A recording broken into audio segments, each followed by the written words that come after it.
Hello, welcome to The State. On The State, we probe the issues and dig the solutions. On the show, we look at the issue that caught the attention of every Ghanaian, that issue that sparked up national conversation. It is brought to you by the kind courtesy of Christian Services University, a university located in Kumasi in the Ashanti region. The 2024-2025 academic admissions are still in progress. They offer courses in nursing and midwifery, business administration, communications, planning, and other issues that will engage you when you want to educate yourselves. My name is 𝗟𝗓𝗓𝗃𝗓. I'll be back to introduce you to the topic. Stay with me.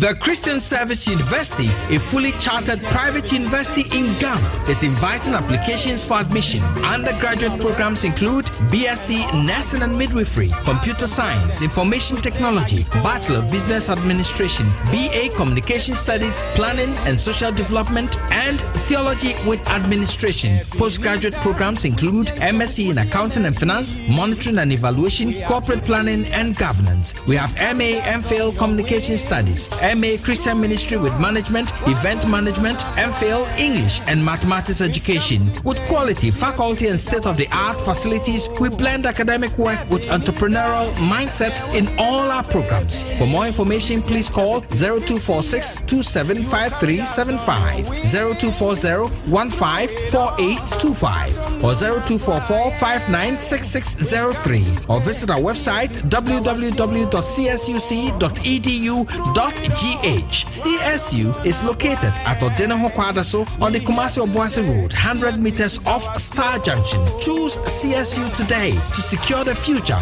of Africa. And to make him better known. That's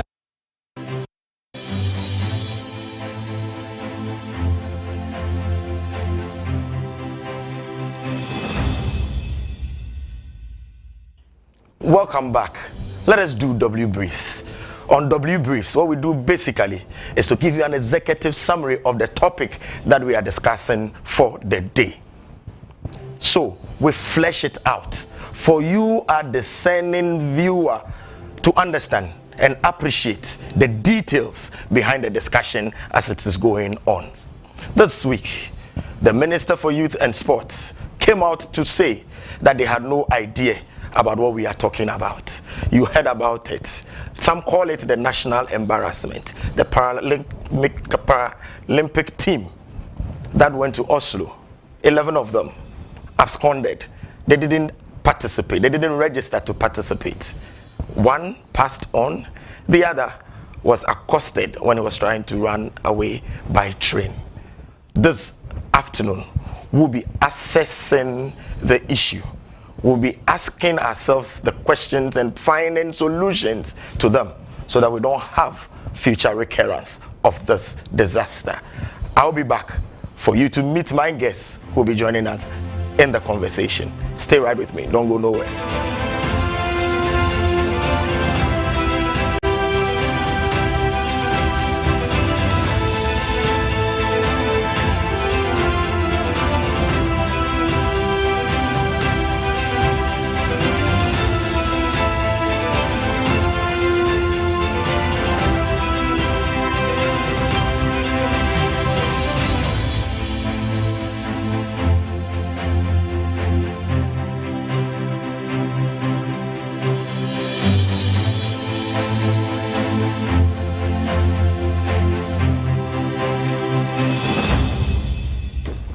Welcome back.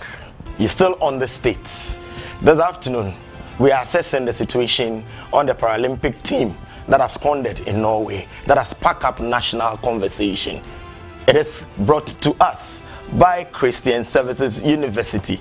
And Christian Services University is located in the Ashanti region, Kumasi to be precise. It was established 50 years ago to train men and women with ethical values for transformational leadership in Africa.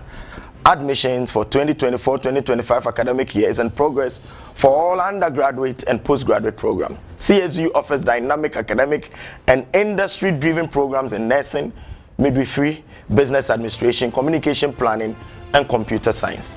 For more information, please contact our admission relations officer on 02462 75375 or 0240-15485 or 0244 96603. Alternatively, visit our website on www.csuc.edu.gh. Choose CSU today to secure the future of Africa. CSU, the University of Choice. This afternoon, I'll be joined on the line by a sports analyst and the other one, data sports analyst. 𝗟𝗓𝗏𝗧𝗵𝗲𝗏 is a renowned sports journalist that we all know and hear about in that sphere. And then Felix Romack will also join us. These are people who have been on the corridors of sports administration and they understand. They will help us unravel what the issues are as we look at them critically.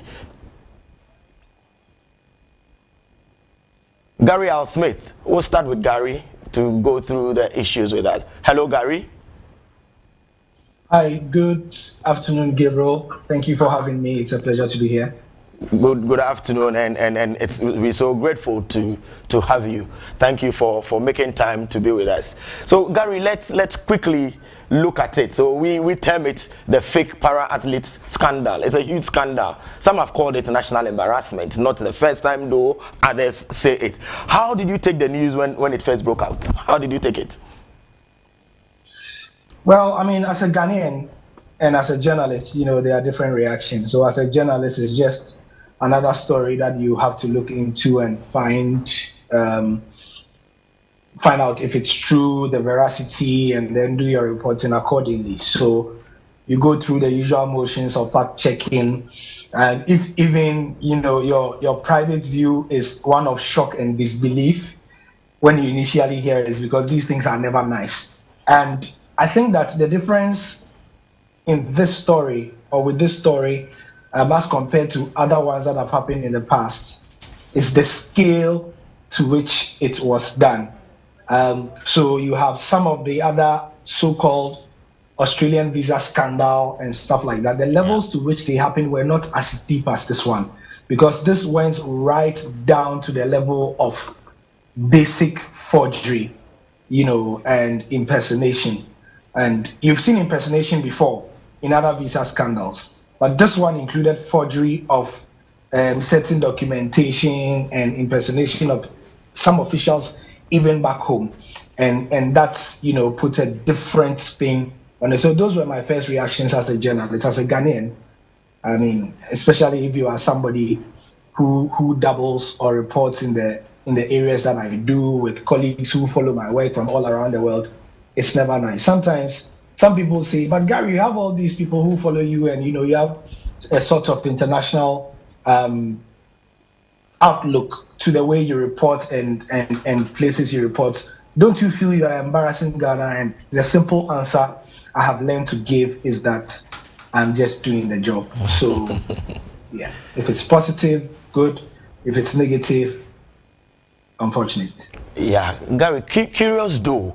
You realize that the incident took place way back in April, and it took the National Security Minister, his letter release, whether it was intercepted or it was communicated to the media or through the Minister for Information, for us to hear about it. Why did it take a long time to break out? I think the answer is simple. Left to the Ghanaian authorities, this piece of news would not have come out. But if you know how these things work, it was clearly as a result of pressure from somewhere. And in this case, I would wager a lot of money that it came from the diplomatic corridors of the country and the diplomatic corridors who work with the country, because this literally bordered on national security. It had national security implications. It had foreign affairs implications. It has international repercussions for Ghana's relationship with, for example, Norway and those in the Schengen and those countries in the Schengen area. So I can imagine that discussions between consular or ambassadors or embassies or high commissions had taken place in the back between April and now, and the consensus was that, look, you need to put the message out there for other Ghanaians who do not know to know that this has happened, in order for the word to go out there that we do not, or you, Ghanaian authorities, do not condone this. You know this has happened. This has happened one too many times, and you will not tolerate it. Because knowing how politicians worldwide are, no serious politician would want to announce this, because it's a slight on your administration, it's an embarrassment on your processes and all that. So they would not want to do it. So I am very sure that this national security release that we saw, with the details such as they were made, came as a result of pressure from above. Wow, pressure from above. It's very possible. But Gary, your exposure in this space, when it gets to this space, I say currently you are an authority when it gets to sporting reporting. Then help my viewers. We use these words interchangeably: Paralympics, para athletes. When we use them, who are we referring to? Who in the sporting fraternity are we referring to? So, as the word para, parastatal, para whatever, it is the implication that it is half of the main noun, okay, or part of the main noun. So if you say parastatal, not fully a state agency, you get my point. So that is it. You are talking about Olympic, but you are saying, if you are talking about Paralympic, then you mean alongside or beside the Olympics, which means that the people who take part in those events are not fully able-bodied Olympians. You get it? Oh. So that is what you mean. Yes. Because the Olympics are starting, or the Olympics started a couple of days ago with the football. But those are of able-bodied people who are able to take part in sporting events. So for the Paralympics, it's sort of a series of, should I say, international contests, or contests at the Olympic level, Olympic standard, for people with certain kinds of classes of disabilities. Yes, that's what it is. Oh, okay. So mainly people with disabilities. They haven't the exclusively, not mainly. It's exclusively for people with that's right. That's right. Exclusively. So that's the main qualification. If you are taking part in the Paralympic Games, then you have an identifiable disabilities. So, very interestingly, some of the disabilities are not always visual. Okay, so you have people who are mute who would take part in the Paralympic Games. You can't see it, and some other classes of. But once you have a disability that stops you from fully participating and using all your faculties to the level to which fully able-bodied people are able to, you then will be taking part in the Paralympic Games. So this our team that we are talking to, or we are talking about now, belong to this category. All of them were exclusive disabled people with, persons with some form of disability. Was the coach also a disabled person? Did he have a disability? No, the coach necessarily does not need to have a disability. Yes. Oh, okay. So these are for the athletes, not the coaches. The athletes. So they can have a fully able-bodied person to coach them.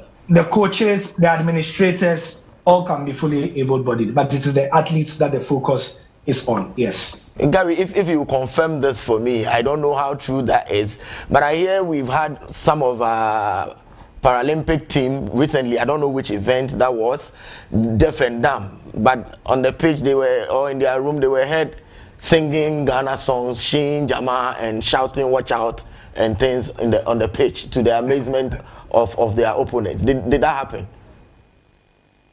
Yeah, that happened in a previous one of the previous visa scandal things. Yes, in the past. So as you said, this is not the first time that Ghana has been embroiled in such an embarrassing situation. You know, it happened in 2006, 2009, the early 2010s as well. So yes, this happened on one occasion. That is what gave them away. I think they got carried away, and yeah, I can imagine the Jama going on.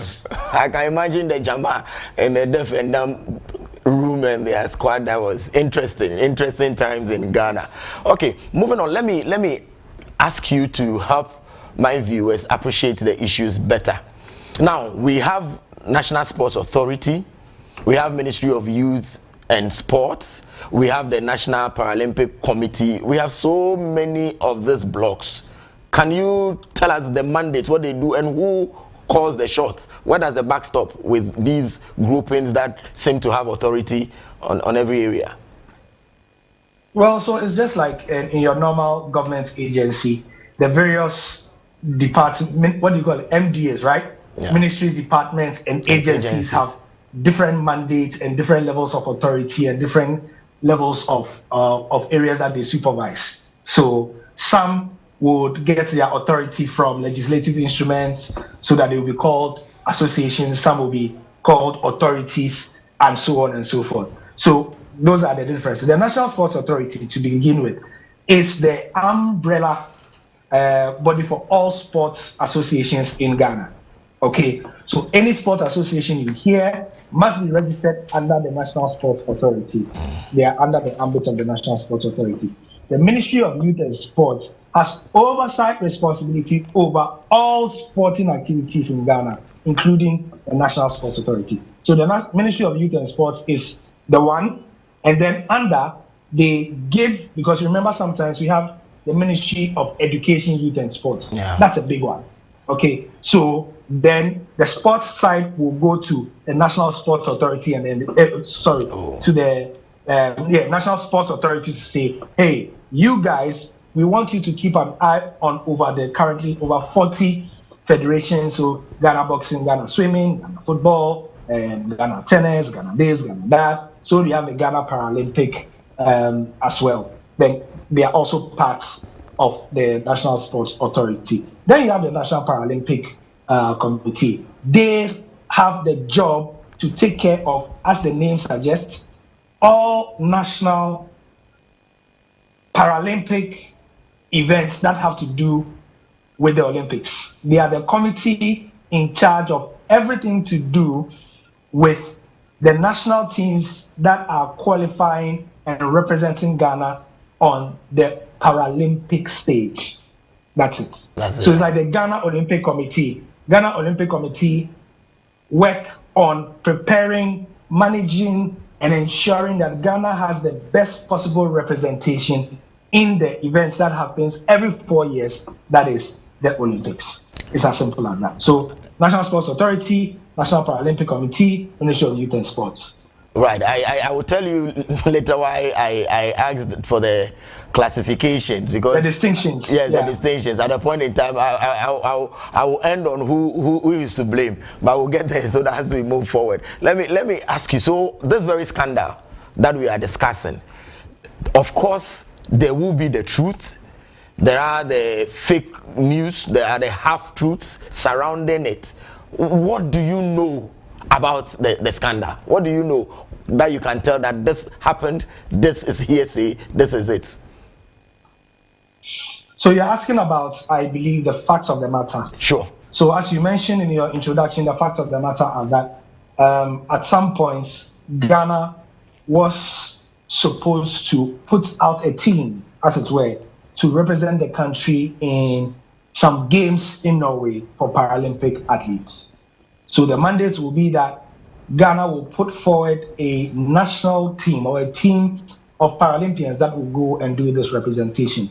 Now, according to the story, a group of people who used to or have some association or have had some association in the past with the Ghana Paralympic Committee by themselves and of themselves were able to obtain documentation that gave them access to visas to represent Ghana at these games. According to the official Ghana Paralympic Authority, these people were not sanctioned by them.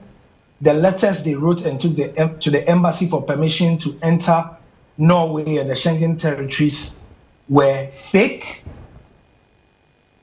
These letters were, or they misrepresented the people who were supposed to go, and their details were fake. As a result, when they got to Norway, knowing that they were not the people supposed to do so, they didn't even register for the events, and they could not be found.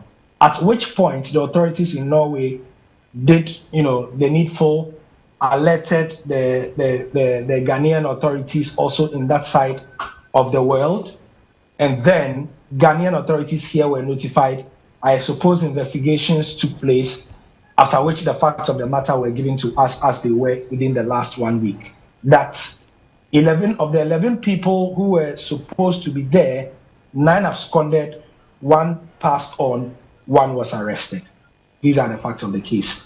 And so what you call an APB has been put out to all Schengen states and territories with the details of these 9 people, and they are being sought as we speak. They are being looked for as we speak. Yeah, thank you for the fact that so if you are just joining us, we are still on the state, and this afternoon we are looking at the fake para-athlete scandal that has rocked the nation, that everyone is talking about it. We are assessing the situation, and then we'll attempt to give solutions so that we avert the occurrence of this national embarrassment. And I've been doing the discussion with renowned sports journalist 𝗟𝗓𝗓𝗘. Gary, please, if you will hang on and stay with me for a moment. I have Felix Romack on the line so that Romack can also join in the conversation. Here's a sports data analyst. Hello, Felix. Yeah, hello, can you guys hear me? Yes, we can hear you. Thank you very much for joining us. Thank you too. Great. So first off, let me ask you, how did the news come to you? What was your reaction when you received that news that broke out, that another huge scandal? Well, I personally wasn't surprised because this is not the first time that we've had a situation like this, not even with athletes, but journalists as well, who have decided to embark on the journey to cover, event, and they don't turn up. It's just that the only thing surprising is the fact that, we are a couple of releases that came after the initial news that this athlete didn't want to return back to Ghana or got missing in Norway, when we saw another release from the para committee saying that relatives who were even tasked with the duty and responsibility to bring back the body of the dead among those who escaped, those family members have also absconded, and that is where it was even more surprising. But I don't know, but I want to believe that there are people at the Paralympic Committee who have a hand in this. I don't want to believe that none of these guys who went had nothing to do with the federation. I believe that there were people there who really helped them in getting out of this. And I'm just hoping that the Ministry of Youth and Sports, the National Security Service, the police service, will set up a committee to investigate this, because at the end of the day, it brings bad image, not just to the para sports, but to sports in entirety, even for people who want to even travel and have a look at probably Norway or any of the countries. They can go back to this and deny genuine people visas to travel to these countries.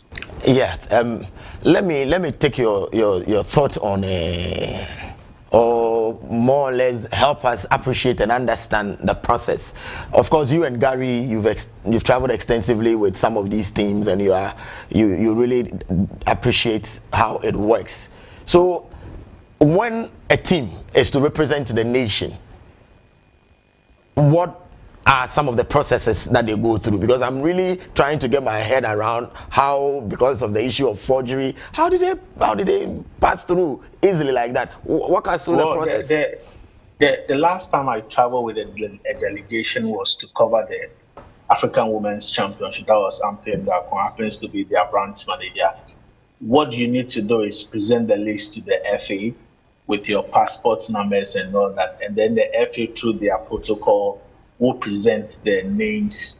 If it is, let's say, Europe you want to go, they will follow up the process for you, and then the individual players or athletes that are involved would be interviewed and granted the visas. So it means that it has to take somebody at the FA, if it is football related, or whichever federation, if it's Ghana Athletics or Ghana Boxing Association, somebody at the protocol department to make that request on behalf of the athlete. If you have your passport number, the reason why you are embarking on that journey is sports related, they will do the follow-up for you. And that is why 𝗟𝗵𝗃𝗏 was saying that somebody forged a signature on the document, because you need an official documentation for the federation that you are representing. And that is why I believe that somebody in there, help these guys to do this thing, because you yourself can't just walk into the embassy and say, okay, if it is a personal visit, or maybe it's a personal thing you want to go and do, you need to just apply for your visa, pay for your application, they give you a date, you go for an interview, and then you travel out. But if you are traveling as a delegation, you need protocol from the federation or association you are representing. I don't think Black Stars players will individually go to, let's say, the American embassy. So Ghana has a friendly in the US, so I'm coming to apply for my visa. No, the protocol, Mr. Alex Asante at the Football Association will present the names of players that do not have visas to travel, because there are some of the players who already have visas and they don't need visa to probably be in a certain country where a tournament is being hosted or a game is being played. So the protocol process you have to go through for you to embark on that journey as a team. And that is why somebody had to present a document. And 𝗟𝗵𝗃𝗏 is saying that the document from his office was forged. And that, for me, I want to say this, I don't believe it. Wow. Yeah, just hang on for me. Let me pick Gary's thoughts on now Felix has walked us through the Ghanaian protocol. Gary, let's look at the protocol there in Oslo. Now let's get to Oslo. The people did not even, our supposed team did not even register. Look at the huge numbers, about 9. What happened to the accommodation where they lodge? How did they exit their lodging space without anybody noticing? How did they get to town? When you travel with them, aren't there protocol arrangements that monitors every move of the team or delegation? Very valid questions, Gabriel, because when you get to the country, typically, what should be done is somebody from the host country, whether it's the federation or basically somebody, should receive you at the airport, because the assumption is that you don't know where you are going. Receive you at the airport, so there'll be what they call a liaison officer, or they have different names, but generally speaking, a liaison officer attached to Ghana, attached to this country. So you go to the airport, you have your placard or whatever it is saying Team Ghana. They put it in your bus, or they transport you to the hotel. They make sure that you are fine. Typically in the West, they wouldn't take you on the same day that registration will be done. So that's the key window. So because you are a sportsman, the assumption is that you have to rest or maybe even acclimatize, before the sports begin. You don't just land and then, it's not like a conference that you just go, your brain faculties will be intact. So when you go, you sleep the next day, the next morning, 7 a.m., 9 a.m., the conference begins. No, it's sports. It is Paralympics as well. You have accompanying equipment. Okay? So it's not like you are just even an able-bodied athlete that you are just going with your legs and your arms, and you're just going to, there's probably things that you have to unload from the cargo section. Some may not arrive on time. Even if they arrive on time, you have to sort them out. So the Paralympic Games are a marvel in logistics. Every Paralympic Games, that's why people don't just get up to host Paralympic Games. It takes a special set of skills and skilled people to host those games. So my thinking, my educated guesses, without knowing the full facts of the matter, is that the window between when they landed, Gabriel, and when the games were supposed to, the registration was supposed to begin, there would have been at least some 10 hours or the next morning before. That is when, I'm sure if you go inside, there would have been a window where the escape was out. So when they got to the hotel, settled, checked in, whatever, probably got a nap, whatever. They organized themselves, sorted out their transports. Voila, they were gone. Have we broken trust of our Norwegian counterparts? Oh, we have become good at breaking trust internationally, my brother. So, I think this is the point where we come to, we have to just let our esteemed viewers know about some of the things, from the unexpected disappearance of athletes at the 2006 Commonwealth Games, that was in Melbourne, to the shocking revelation of, we had the imposters we were talking about. It happened in the national deaf football team in the 2009 friendly in Australia. So the 2006 happened in Australia, 2009 also happened in Australia. And then the 2018 Commonwealth Games also saw a significant scandal. It also involved the deportation of nearly 50 journalists. That also happened, I believe, in Australia. Remind me, that was also Australia, right? Yeah. And even there's been a group of journalists who've been to the Commonwealth game in Birmingham and still haven't returned to yes, yes. So that was a group of journalists who did not come back as well. So then there was April 2024, which we saw the Ghana Paralympic team. In 2002, in the Birmingham case, it was 17 people who were reported missing, including 13 competitors and 4 officials. And then some journalists also, went away. Some were found. The Ghanaian delegate was unaccounted for.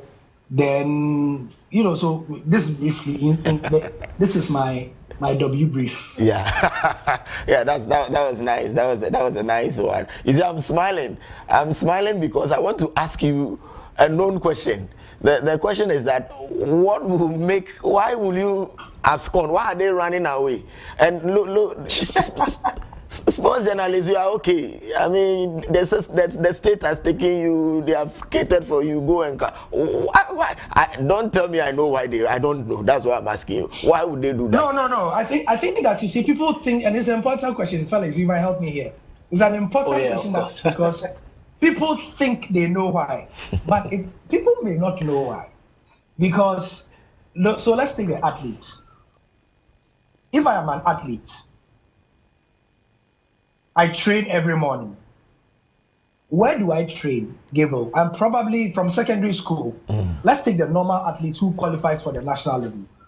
To a man, every one of them had a great reputation in his neighborhood, in his secondary school, in his university, and everybody knew that Ashimashi was going to the top if he had the right support.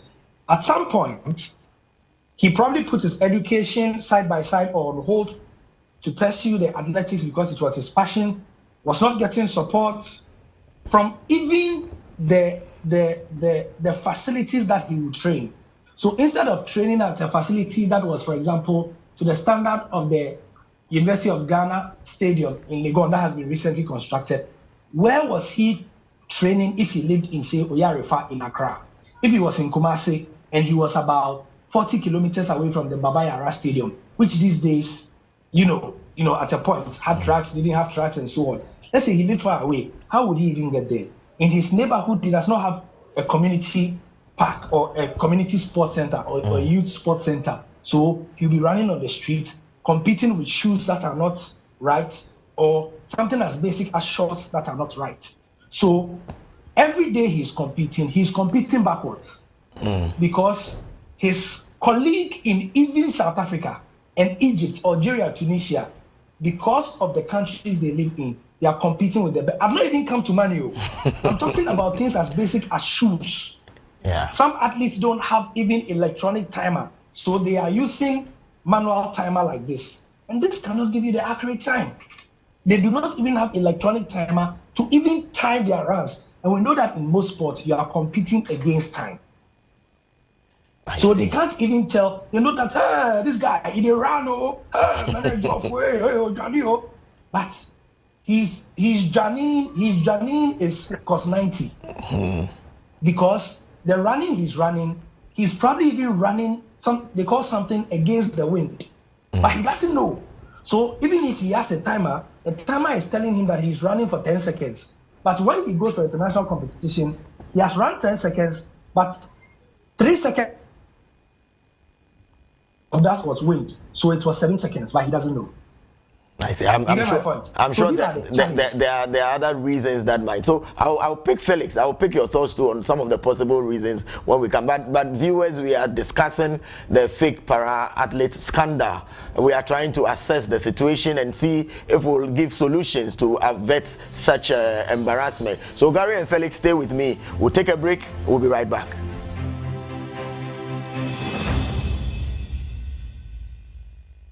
Praise God, praise God. Christ in tea, you respond, yeah, addition. I'm excited to announce to you, friends in the Lord, are you seeking for a platform where you can pray? Ope baby up a soul bomb pie. Now ninyami edi inkita home. Bibi chiro so. And I'm na the same kum. And you're coming home. Let's go into the prayer room on WTV every Friday 9 p.m. to 11 p.m. to meet seasoned ministers of God that God has raised to impact your life. Remember, John Wesley said, I have too much to do, therefore I spend several hours in prayer in able to do it.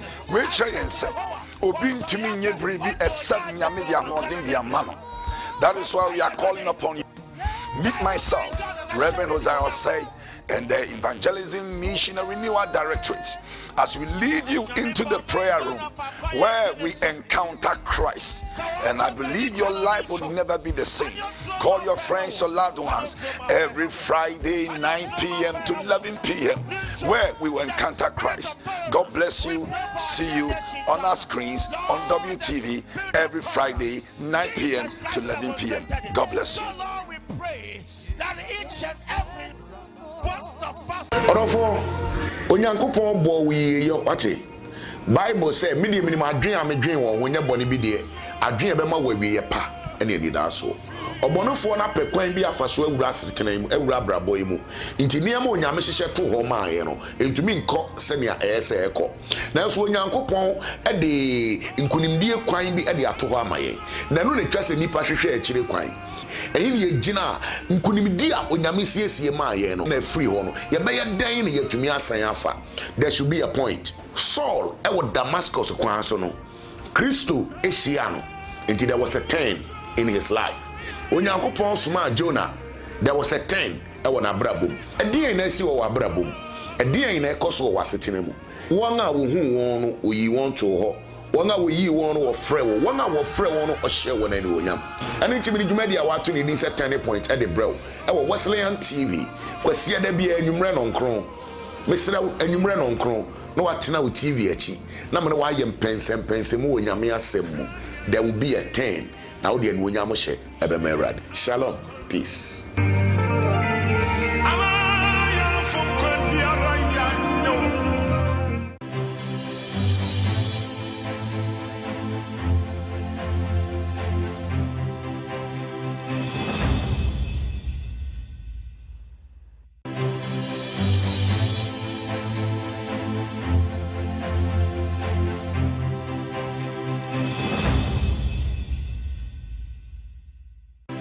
Welcome back. You are still on the States, and we're discussing the para athlete scandal We are accessing the situation and then trying to find solutions to avert future recurrence. And I've had 𝗟𝗓𝗓𝗏𝗧, sports journalist, and then 𝗓𝗏𝗓𝗏𝗏𝗏𝗏, also a sports data analyst, who is with us on the show.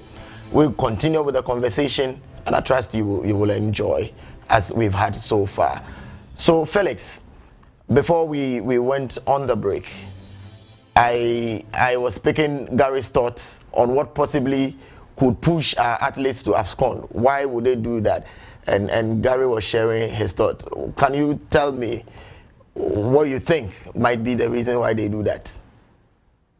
Well, I think that Gary cited a very good example. You know, when you live in a country where you don't have the infrastructure to train and then on the craft that you are passionate about, or when even you have the facilities but people in authority don't see the essence or don't have the culture of maintenance, you always want to strive to get to an environment where you have access to training and improving your skill, and I totally agree with Gary on that. And then also I think that the main issue has to be the economic challenges. Some of these guys, even with the passion that they have, look at the struggle they have to go through in trying to even represent their country and bring glory to their country. This I think at the last Ghana Football Awards, which I'm a board member and Gary is also a board member, we decided to even reward the para team for their efforts in winning the Cup of Nations, defending that title. If they had to tell you what they had to go through, the amputee team, if you look at what they had to go through, before they even got to the North African country to represent the country, people like this, trust me, if they get opportunity to go to different countries and improve on what they do, they will always take that advantage. Even for jerseys that they had to wear to represent Ghana, they had to go to 𝗓𝗏𝗏𝗏𝗏, buy a fake replica, have their name printed at the back of it. Even when they went to Morocco, they had to wait and join other buses from other competing countries before they can get to their hotel or move back to training. And when you hear things like this, it is difficult for you to, sometimes question their commitment as to why they want to leave or try get to another country and they don't want to come back. Even for a high pro like 𝗍𝗓𝗓𝗏𝗍𝗓𝗏𝗏𝗍, at a point, he was fed up with the frustration in representing Ghana, at the Commonwealth game, at the African Games, and even at the Olympic Games. And he decided, I've had enough of what I'm going through. And he has to switch nationality and represent the Dutch. So some of these things are the reasons why these athletes will want to go and not come back. And also the money. There are athletes all over, in other countries where they are actually a sports country. They are driven by sports. They believe that sports can improve the GDP of their economy. They see the economic value of sports, so they are doing proper investment. Athletes are being provided with monthly stipends to be able to keep working and keep training. But this is a country where you have some of these athletes being owed bonuses, being owed a DM, for previous competitions they partake in. So when you have the opportunity to go to an environment where the structures are there, where they believe that there's equality, then there is no way coming back. And that's not just for the sports guys as well, even for journalists as well. The opportunities outside other countries are far better than we have here. Gary, he travels to cover a lot of tournaments. I travel to cover events. I don't even get money from anywhere. That is the fact. I'm sure Gary himself has to, even for little sponsorship that he has to, he has to give those corporate bodies reasons why they had to sponsor him. And I'm sure that even with the budget that he takes to them, they will even slash it into 3 and give him a quarter of it. So it is the economy.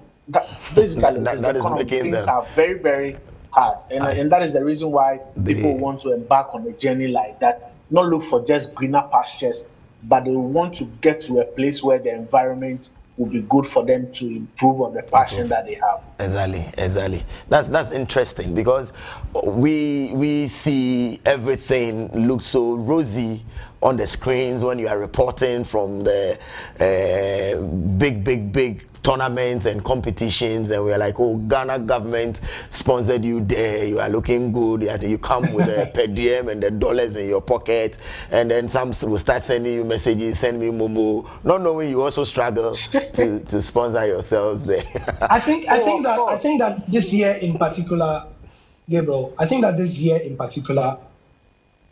there have been national conversations centered around some very famous journalists, and some of these realities have come to bear about the true state of journalists' conditions in the country, in different ways, without mentioning names. I think that it has become clear through some of these things that have happened that, a lot of... So, I mean, Gabriel, you know me personally, so you know that I am what you see is what you get. I mean, you will see me. I mean, if I have one slipper, that is what I wear. Yeah, you are you. Okay, I am me, unapologetically. So I was taught to polish my shoe. If it is one pair of shoes I have, I polish it well. You will see me rocking it. So I'm not one of those people who has a problem. If you see me in this shirt and I take a picture and it comes on social media, next week I cannot post that same picture on social media because somebody will say you have repeated the dress. It is what I have. That is what I wear. As they say in the local parlance, I don't look at anybody's dance and dance. I dance my own dance. You dance your own dance. So, but you see, in this age of social media, you have to realize that it's a carrot and stick argument, because the corporates who look to sponsor us journalists or media people, they want to see aspirational things. What do I mean by aspirational things? They don't want to see Gabriel sitting on TV with the same dress. If you change dresses, because what you are wearing is the Methodist church, so that one everybody knows that it is a church something. But if every day, you are supposed to wear a different kind of shirt, people don't want you to see you Monday, Tuesday, Wednesday, Thursday, Friday. Where if it's even the same suit, you change the shirt, today it's blue, tomorrow it's white, you vary it like that. Yeah. That is what the corporate will sponsor. And they have shown from times past that they gravitate more towards those practitioners who look shiny and change a lot. Yeah. They give them more money. What it does is that it gives the younger ones or those who want to get into that space a lot of pressure to also conform. So they might be earning one cedi, but because they know that, hey, Gabriel is getting 10 cedi sponsorship from this person, and they might get the information that Gabriel is getting it because of his outlook, her outlook, that, wow, her hair is changed every week, and so on. So she or he would need that pressure as well. Yeah. So those are the key issues. Yeah. Also because media practitioners, just like athletes, are not very well paid, and so they cannot live a comfortable life that will engender sponsors or people who bankroll them to give them enough to do so. The net effect, just to answer your question, the net effect is that you have so many practitioners that presents an image that is not them. It's not it. Yes, fake life out there. Yeah. Anyway, yeah. Let me. They have to live to a certain. So because of that, if you are found out, or if you think that the kitchen is too hot, you can't stay in it. You get out. When you get a visa, God blesses you, and you go abroad. You are supposed to go and cover these games. Then you find your way and change your name and live there happily ever after. So a friend would say it's a matter. It's a serious matter. Let me back to the scandal. Let me take your thought, Felix. So these, let me call them abscondees. Were they the original para team that Ghana has? Were they the original para team, or the para team? The original one is in Ghana. They weren't the original para team, but I can tell you that somebody, who has an association with the para committee aided them to embark on that journey, and that is the reason why I would be very, very glad that the Foreign Affairs, the Ministry of Youth and Sports, the CID, the Ghana Police Service investigate this and bring the culprits to book. They didn't do this on their own. Somebody aided them. And that is what I know, and that is what I believe. And I think that the police should investigate this, because it is high time we put a stop to this. It gives the country a bad image, and very bad. Other European consulates might also see it as a reason to start rejecting genuine Ghanaians who have genuine business interests or genuine sporting interests visas to travel outside to compete or even to train. And that is why I would want to see governments involved in this issue, and then investigation thoroughly conducted concerning this issue. Precisely so. Gabriel, so. If I may say, Gabriel. Sure, Gary. Now you see, WTV, the focus is to look at national discussions, but to also explain how it affects the ordinary person who is watching, who may not have a horse in the race, who may not be directly affected. But this is how it affects you. If this keeps happening, so we've seen that one happened in 2006, 2008, 2012, 2014, 2018, 2022. So you see, we can now say it is a regular occurrence, right? Yeah. We can now say it is a regular occurrence. It's a pattern now. What this does directly for you, Gabriel, for you, who I know you are not really into the sports like that, but this is how it affects you.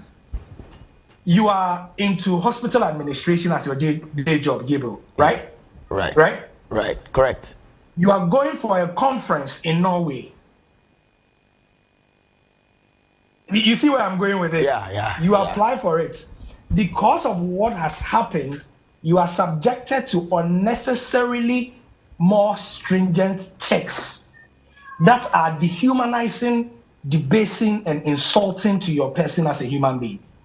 Because now they say go and take your bank statement for 3 weeks. Because of what has happened, don't be surprised if the Norwegian embassy suddenly starts asking for 5 years worth of bank statements. And do you know how much one page of a bank statement costs now?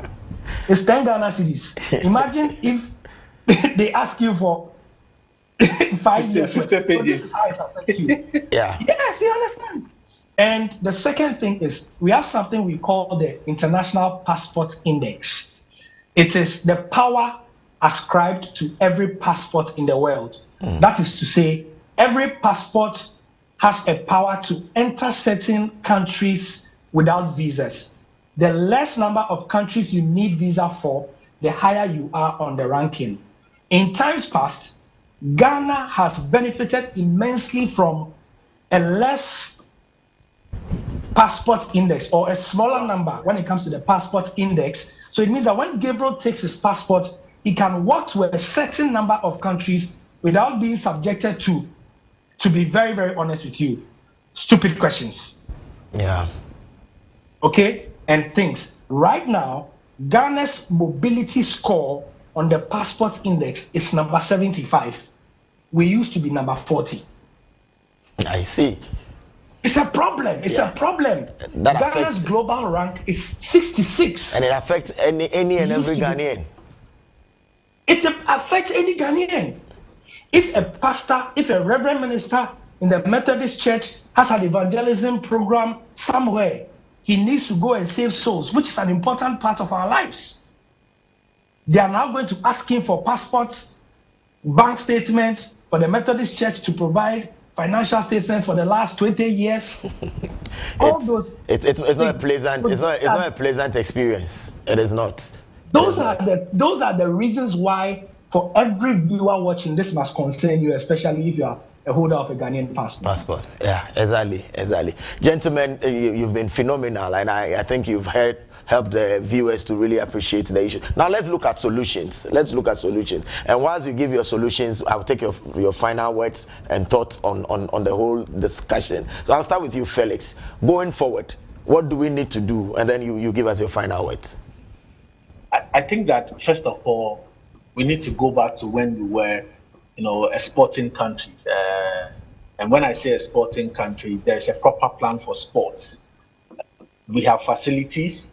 Let's maintain the ones that we have. And I believe that it will also be very, very important for us as a plan for sports, employ some of these athletes into government institutions. And if possible, even if we have to give tax exemptions to corporate bodies to employ some of our athletes, because I can tell you a lot of these athletes don't have anything doing apart from the sports they engage themselves in. So why can't you say, for this year's recruitment into the Ghana Police Service or the Ghana Ambulance Service, we are admitting, maybe in our administrative department, a couple of athletes, or even the scholarship as well, just so that our athletes can get something doing. And I think that could be very, very good. Also, we also need to create a database for our athletes. Create a database, organize local competitions and rank them, so that you know very well that if you have to take an athlete to a particular event outside, you are going per the rankings. And I am saying this because that is what the Egyptians are doing. So you see the All-African Games, or the African Games as it is currently called. You see a 12-year-old kid coming to play tennis for Egypt or Morocco. It is because in Egypt, they have a league and he is the top rank. Whenever you go to an international competition and you win a medal, your ranking increases. These are some of the things that can be very attractive for the athletes that are competing here. Hardly do you see our athletes getting to countries and not returning, because for our athletes, if you go to the World Athletic site, their rankings are there, their profiles are there. Let's track the profile of the players. Up to now, we don't even have names of the para team that have gone missing. So it is even difficult for you to know who this is. Maybe for us that are in sports, we can look at the para team individually. I know some people there. I place a few calls. Were you part of the team? I say, oh no, me, I'm buying watch at Tunga. You understand? Yeah. So if you have a track record and a database we need the data. Athletes, it is easy for us to track their movement and the competitions that they are competing. Thank you very much. Thank you very much, Felix. Gary, way forward and your final words. I think Felix has, so I'll not waste time. In one sentence, I'll just say, look, we need to do better as a country for our citizens. That's it. Because you don't see British athletes absconding to Ghana, and you don't see American athletes absconding to Ghana. So it's a function of the system in which they live in. If they feel like the system cares about them and takes care of them, there'll be no need to abscond. So let's do better for our sporting ecosystem. That's all I would say. Thank you very much, gentlemen, for being with me on the show. And listeners, we've had Gary 𝗟𝗓𝗏, sports journalist, Felix Romack, also a sports data analyst, discussing with us the fake para athletes and their fate and the scandal as we have it. Let the conversation continue. Remember that the state is back on your screen on Monday. Please, this weekend, distress and stay safe. Neo to Ankara, I've been your host. Take care. God bless you.